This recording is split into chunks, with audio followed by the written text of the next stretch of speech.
of course kuna watu wako na hiyo business acumen. Yes.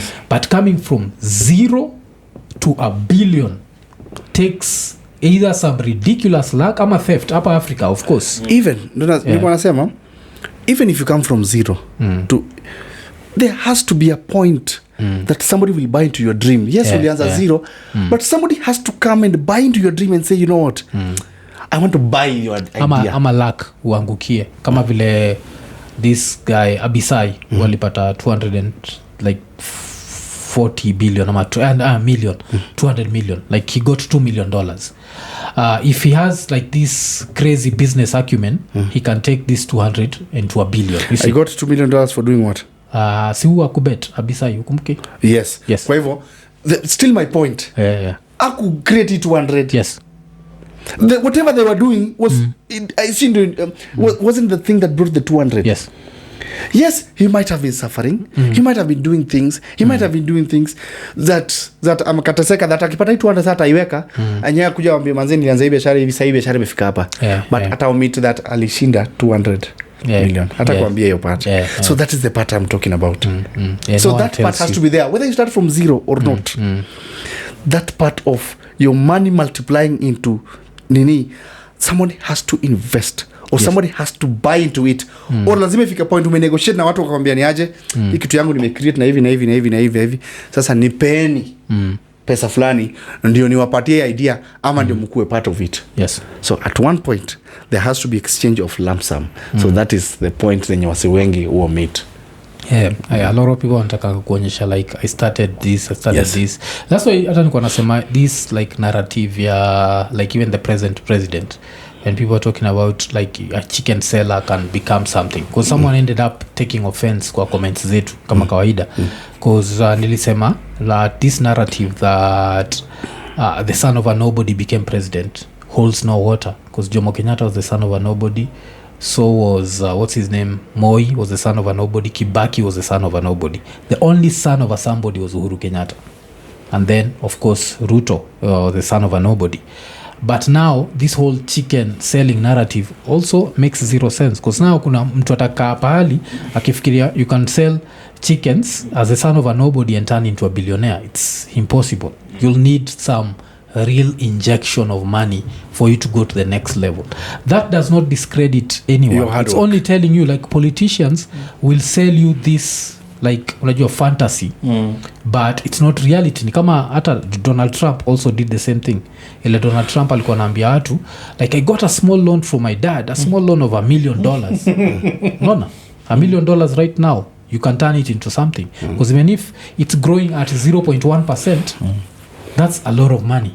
So watu wasichukue hizo nini. So it's good that you brought it up. Like people pretend like you come from nothing and turn into this, and I think that's why even betting has become big in Africa, because kuna hiyo element ya kila mtu anafikiria unaweza toka hapa tu hapa. It can happen but not for everyone.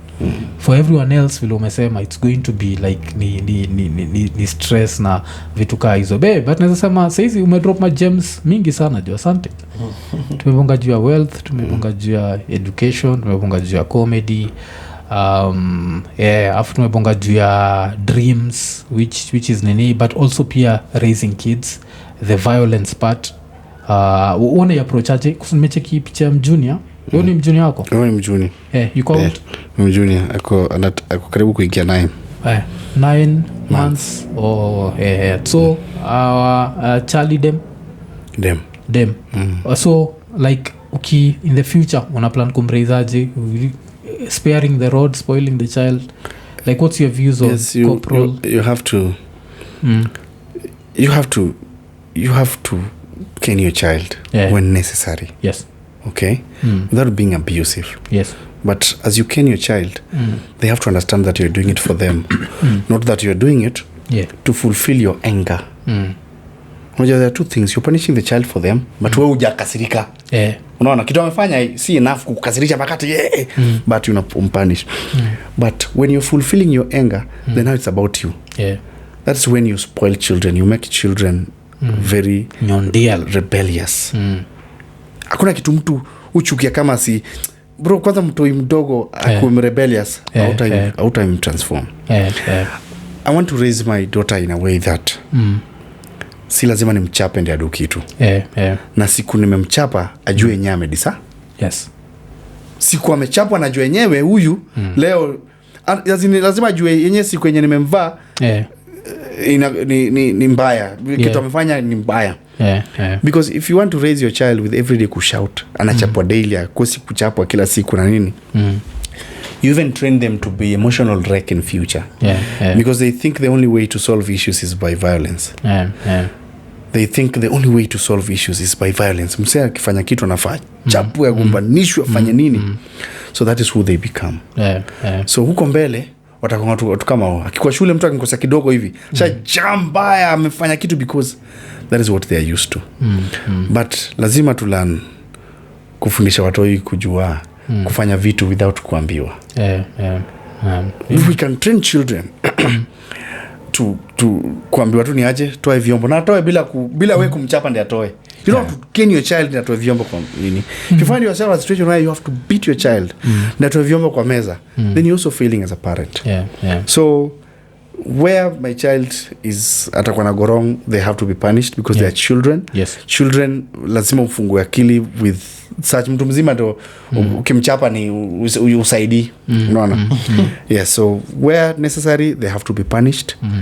But I will sitamtekeza nampenda, but ati hata afanye nini, ati afanye makosa mama yake amlete and then nimtetee nifanye nini. If she does wrong, within logic, but I will make sure nimtoi move kuongeleshwa. That way amutajipata wangoru, utajipata kwa akiwa shida ana run to you. Make your child a safe space. I was never a safe space to a lot of my guardians. To date ili change maka mali wako siwezi enda because it's in me. Ni mali wako tuna repel. Because since then ajame manze wangu wako hapa. So you imekuja kuwa part of me. So I want my child to be running to me when she has issues, when she has problems. I don't want issues whereby kama watu wenye commit suicide, it's because they cannot be open with their parents. Anakuja anaandika kitu yenye unasema mazee angeniambia tutuke solve hii issue. Unaona kama ule mtu mwenye aliba do shule. Sorry, alisema amewekelewa kuiba do mpaka akasema tu ajiue at 2500 ziju shule. Akajiua juu hiyo. It's because she had no one to talk to. She had no one to tell. It would have turned violent. Like ikienda no one will believe you. Because I think also another thing ile like believe your child. Because I think like the way tumereiziwa design like even our parents will always believe the teacher before they believe their kid. If their kid tells them no, I didn't do it. Atasema mwalimu hizi danganya. Danganya. Alafu now if you end up being violent with that kid can reach a level where they're like hakuna haja ya kukuambia. Na tunasahau mwalimu ni mse fulani pia ana cheat tu, anadanganyanga bibi yake mbaya. Unaona? So lazima tuweke watu hivi free. Unaweza kanae chini ni aje shukuru kwa aje. In case of anything, alafu she's a daughter. Your daughter can go through things that anafikiria ni normal kwa life. Akose kukuambia because anafikiria. But lazima umweke free mpaka umwambie a lot of things. Msi akifanya kitu kama hii kuja niambie because this is not normal here. This is an harassment in this form. And mtu akwambia come and unaona. So when they are free to that point, mtoi akiwa tu best yako, hakuna point utatuma mtoto wako na katai kwenda if they are your friend. So make them your friend, but they should also understand that I love you, but I want to show you the extent in which nakupenda. Because the biggest mistake a lot of people make is showing their children the extent. It's good to love, but when you show them the extent love yako inafika, they will misuse it. Watafika hapo wakitestingi extent inafika ngapi. Wanafanya vitu kutest hiyo nini. Lazima wajue wanapendwa, but the extent is not guaranteed. Ukifanya makosa anytime you will be punished. Na ulisema pia I think you mentioned something like unaraise sister kwa mdogo. So you live with her? And there is brother angu. Unaishi nao wote ama? Okay. So I'm guessing now umefika teenagehood.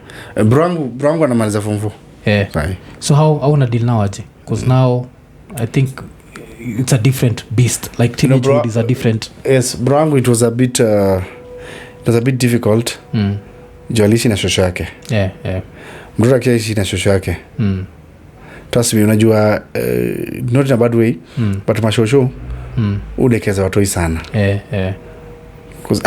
mjukuu wangu nini so they end up spoiling the children without knowing them. They're doing it out of love but subconsciously they spoil the children so it was very difficult kumtoa kwa hiyo shoe kujaribu kumtransform into understand life ni nini because amezoeanga hapa ni vitu ni free. Kuna manti zangu akitumia shosho yangu doni hiyo kwa shosho yake unajua akiwa at the center inamaanisha kila mtu akituma do kila son kila daughter so yako sawa a lack so aku go through lack unajua taka go through ile lack ili go through yali go through at least abundance kuna mkate daily unapaka peanuts na nini unapaka blue band una nini so aku go through that so kujaribu kumtoa into that ku understand manze life iko na angle tofauti was a bit difficult but I'm glad I was able to transform his mindset na nikamshow aspects of life najue hard work ni important na kujituma pia is as well important yes but mtu nimekuwa able to raise fully ni dada ni sister yangu alafu tumejaraka sana job na kwa mkono wa mamangu so najua ametoka tu kwa same hand nimetoka so our views are the same. How old? Because you talked about 10 right now she's old. My sister my sister got 10 sai you got 10 sai got 10 sai and 11 okay yes so at least imekuwa rahisi kwangu because she's an autonomous kid ni kujituma sana na na pia anapenda acting ni nini so unaona we tuna collide she's a creative as well unaona so tunapatana ni mfani but nikimtuma ni sharp ni fast in fact she's way better than I was at her age if there's a time my wife was sick and I was very busy I was traveling my wife was in hospital for a month huyo mtoi sistangu alikuwa wanashirikiana na mtoi fulani bado nilikuwa naishi na yeye walikaa kwa nyumba na mtoi walikuwa wali run how for almost a month my younger sister and Bridget Bema she ran that house with another young girl like adults with a mtoi kwa nyumba because mimi kikweli lazima nikimbie so nakimbia narudi natoka mimi niko alafu natoka mimi niko natoka na kuja tu siku ni majuzi si mtoi ndio huyo so juzi like 2 months ago unaona so mimi natoka mimi unapata niko tu siku ndakuwa tu siku ni mimi ndo nitakuwa na mtoi sasa usiku nitamwacha naye but Bridget will be somewhere next to me so unapata saa zingine because atalala mimi hapo kwa bedroom because mimi nakulala sana saa zingine naweza I sleep deep so napata saa zingine anakuja hata spread hapo chini na mimi mtoto anaamka nini anapata alishaamka akachange akafanya nini unaona so nikiamka nikimtangulia nikisikia mtu kama janini sitamwamsha nitafanya nini but she in the house I could send Bridget never used to call me every time for money nikitumia Bridget nikishafanya shopping nimtumie do Bridget anaweza kavi kidogo aniambia nini haiko nimtumie pesa and atatumia do na arudishe mali iko tena kesho akichukua arini the number of times Bridget is different from my brother brother is older than him her but Bridget anaweza handle thou better than how my brother can handle 5k okay the number of times my brother would have called me money would management. have been a lot and I'm not saying this in any bad faith I know and even them they it's learning so yes, you learn very early when they have different strengths you know so this is just an aspect that I have to highlight it at least you know yes so the way sister yangu aliran hiyo how even to this point I don't feel like nime appreciate enough and there's just something I have to do for her which is good because hata tumesema jua money management itafanya lazima ni shout out to like the guy tulimwita the silent patron someone who really supports Iko Nini so he was saying I think he told me he moved into he moved to the States when he was like around 10 years old started working at 16 and I think he's still in his 20s na alikuwa ananiambia like in the next 5 years he wants to retire but you see he learned money very early so it's good that Bridget amelan jua pesa early because money management is the main thing. Making money watu sema it's easy but keeping it and growing it, that's where the hard part is. And that's where I think like a lot of Luos have failed because hiyo jinga ya ndalipa 530 hiyo kasiji wacha nitumie expressway. Of course expressway is a good thing to use but be happy when it's cheap, not when it's expensive, because it puts you in some so it's really good. So najua ile time nikisema nini ilikuwa come to the outro. So tumeshukuru sana. This has been like a very educational and a very intelligent conversation. Mika sana vile una mix nini Kiswa na nini seamlessly because like we've had different sort of guests. Kulikuwa na this comedian called Amandip, you know him? Yes, I know Aman. So Aman, of course, cause we'll try kumweka sheng, he just took us to English like totally. So like we get different sorts of people. So asante sana. Thank you. So vile susemaga, like, subscribe, hit the notification button, tell a friend. Ukitaka sponsor show next ni 123. 123 ina sponsorship, so ukitaka kutusponsor tutashukuru sana. Alafu kwa waiwai endelea kufanya kile unafanya. Me according to me nishai work radio station, nishai run radio station. Mi nashindwa watu wa Kenya wako wapi. Of course maybe kukuemploy saizi niza kuwa hard, but me after ile skit yako ya Kijaka ningekuwa na run any station ya Kijaka ningekukall because I felt like as much as it was a fictional character, it was such an interesting fictional character that, and the fact that you can also act, that would make, unajua, and afu pia na feel hiyo ni kitu moja Eleanor kama mliacha kufanya, ilikuwa inaitwa Luo Flix. Luo Flix. Kwa nini mliacha kuifanya? Because I feel like nairudisha because unajua growth comes with a lot of responsibilities. Na kama sasa unapata niko na vitu mingi sana kwa mkono yangu. Artists wenye na support both comedians especially chini wengine renowned. Niko na art yangu, unajua niko na art yangu. Niko na art sister yangu. Unaona? Mwenye na ngangana ingi 100,000 hata in fact 100,000 ni mitu, yani it's a decision away juu tangu aweke video last hata sikumbuki ni lini na alibaki hapo 97. Juu unapata niko na vitu mob nafaa kuweka video. Yes, nini yake inaitwa? Bridget Pema. Bridget Pema. Yuko 97k. Yes, she does some school. School character nini. So na feel one of the reason ilimleta Nairobi is because nilikuwa nataka expound.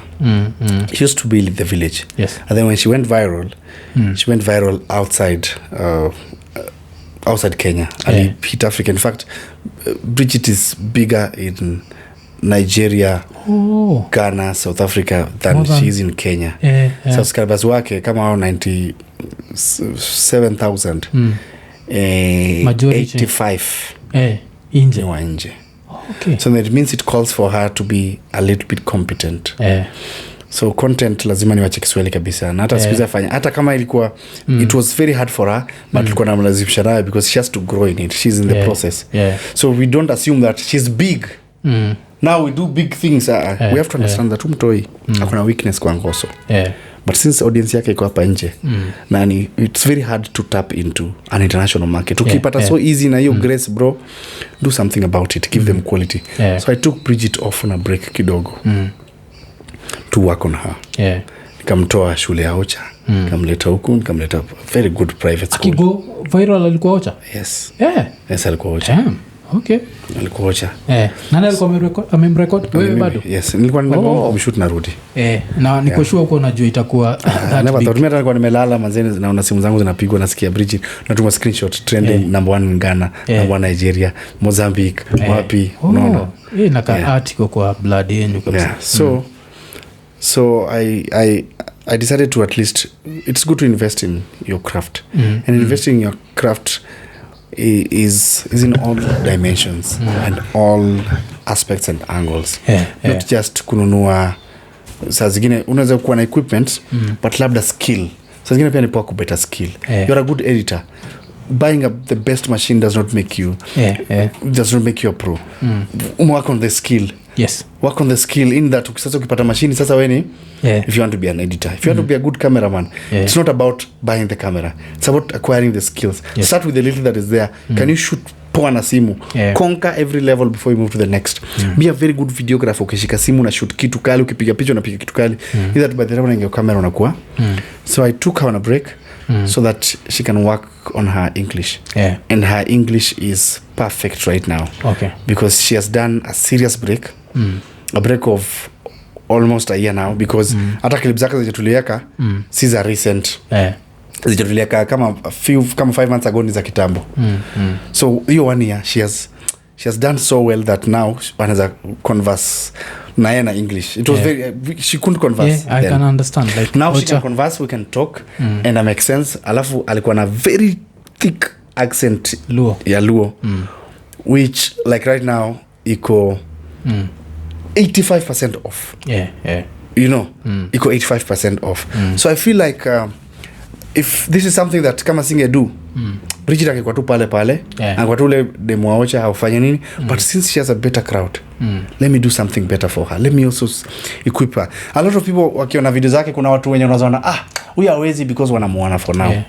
They're not looking at it, they're not seeing what I'm seeing. Well, me now on a light, bro. The same thing I told you that I'm seeing light. A lot of people are not seeing light. So many people wanaona hii clip ameweka leo si funny, hata hajui English. Unamuona sahi. Ebu jiulize kama saa hii anapiga saa hii. Bota akiwa 20 years, huyu mtoto atakuwa nini? Ebu niambie career yao dem atakuwa akiwa 30, atakuwa ni dem, hata videography anajua ameona directive vile happen.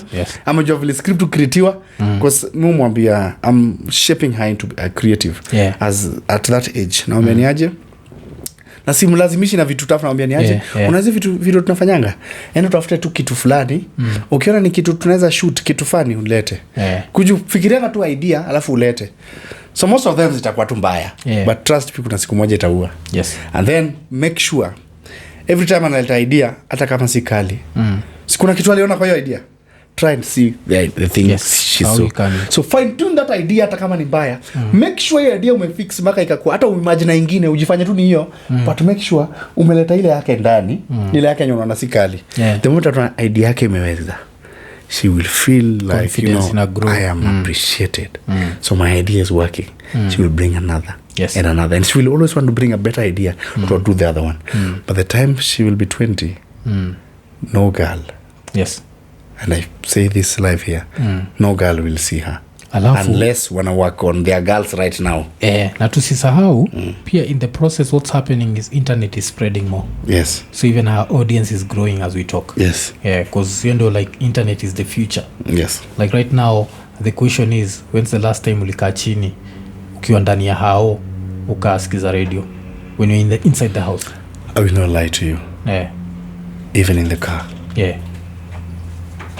I can't remember the last time I listened. The last time I listened was when I was in the village with my mom. It's my mom that was listening to. But personally, mimi sijaika chini. I'm either on YouTube or I'm watching other things on phone. The last time ulikaa chini watch TV? The last time I likaa chini during Supreme Court. Why? Because there's something that was bringing us together, and that is the only place we can get it. Na ndio ukaweza kufanya ile character ya Smoking Wanjala perfectly. If there was elsewhere to watch that content, we would not have sat down. And even with that, even most of the time nilikuwa naipigia hapa, niko kwa gari naipigia hapa na hiyo chapa live, because nowadays I don't have to watch Citizen nini ziko live throughout, hata vipindi kwa YouTube. So I don't have to tune directly to watch. Unaona? So the internet is evolving and we have to embrace that. Because that's basically the future. So hiyo niyo kitu watu wanafaa kujua. Because tumekuwa tukiambia watu hivyo, unapata mtu anakaa anakuambia like I have this radio dream, I have this TV dream. Tunaambia like YouTube is broadcast itself. Start there. Don't approach life the same way your mother approached it, or your father or your grandfather, because it's a different world. Right now wewe mwenyewe tu hapo tu online try, because I think also ni tunafikiria TV will mean instant wealth. That's why even when you ask about radio and I tell people why I'm not radio, there's a time I really wanted to be on radio. Okay, I even went for auditions. There's a time baka nika pita auditions baka nikatuma contract. And then you know Grace favors here kila mse. So when I was supposed to start that job, then that mdosi called me during that night. I will not say that the person that replaced me ako job makaleo. Kanameniaje? Unaweza nitumia namba ya so and so bwana? Nikaanza nikimchezo nikamtumia. Huyu jamaa alingenga job. But right now as you speak, ukina nimefanya radio just know that those people will have paid me a lot of money. Yeah, that's why unachiki vile nimesema like haujengia radio but kasema are you employable because that's another thing nimekuwa nikiambia tumekuwa tukisema hapa si ndio Zach like the Kenyan creatives have like mastered their art so much that they are no longer employable. You can't put a 20,000 shilling contract on their table. If you put 100,000 they're still looking at you like nah, are you serious? Even 200 to keep like freedom na ini kitu naweza eka post moja si ndio msia nilipe you want me to come for 30 days and then you because when you tell me that you want to market me and I can create a social media na nifukue follow na millions na nikuwe na reach ya millions then hiyo kitu nakuja kusema hapo wacha niseme hapa kwa platform yangu at the comfort of my home so right now it is more it is more of what I am offering now. It's more of what is the radio offering na nini vitu zimebadilika because unabai freedom yangu number 1 unabai kutoka from because the reason main sifanyi kazi kwa hospitali is because I don't want to be employed. I don't want to be under someone. I believe that niko na ideas zenye zinaweza kuwa well executed if I am in control or if I am involved unaona if I'm a stakeholder unaona so it becomes very hard kunihold number 1 I'm a creative so creatives ushinda transnight so it means I have to cut off transnighting because I have a ready job tomorrow that I have to wake up at 3 I have to sleep at 8 so you have to cut my night social life yangu lazima uwe so if you're killing my social life then it has to come with something that's what cost implication on it it's worth a lot nikikuja radio siku yangu imeisha anytime unafanya hata kama unafanya mpaka saa 4 your day is gone because unatoka radio saa 4 always enda sasa meeting za 7 8 9 you cannot go day yako already imeanza kuisha maybe if you didn't sleep last night you're rushing to go back and sleep you go back and sleep wake up at 6 day yako imeisha 6 unaharakisha vitu ulale by 8 so that tomorrow you wake up at 3 una get if you're working kama mtu wa drive 7 was mswa kuingia sijui saa 7 mswa kuingia saa 7 nothing substantial inaweza happen between 7 to 11 at in terms of your daily routine few meetings you could have done but serious day yako inaivianga hapo mid morning to day inaivanga because watu wengi so early morning so day inaivanga so hii time day inaiva inafaa ku ready with the traffic ushaanza kutoka ukienda side ya radio so kama unaingia radio 1 mashaba 11 your day should be finished utoke 4 patana na jam traffic ya kwenda home unaenda home you need time to rehearse you have a show tomorrow you need to put down some material every resource out of clips always do because every creativity una put towards radio so therefore I'm not saying that I cannot be employed to work in a radio station but to be honest it has to be worth it because there are a lot of things that I'm going to cut to accommodate time for radio because hata ndio tumekuwa tukinini because even we've seen people try to do like online radio tunashindwa kama physical radio is dying unafikiria mtu atafinya www. and ataipa kuja kwa station yako ndio mcheze Sauti Sol na anaweza enda YouTube asikize Sauti Sol peke yake. Tell me why I'm not supposed to because niko na set kama iko nyumba na iko na background na nini niko na table na nini tell me why nisiende ni discuss hizo vitu hapo na ni discuss usiku time nataka ni shoot na nijiweke na kesho nina shughuli zangu zote and I look for how to monetize this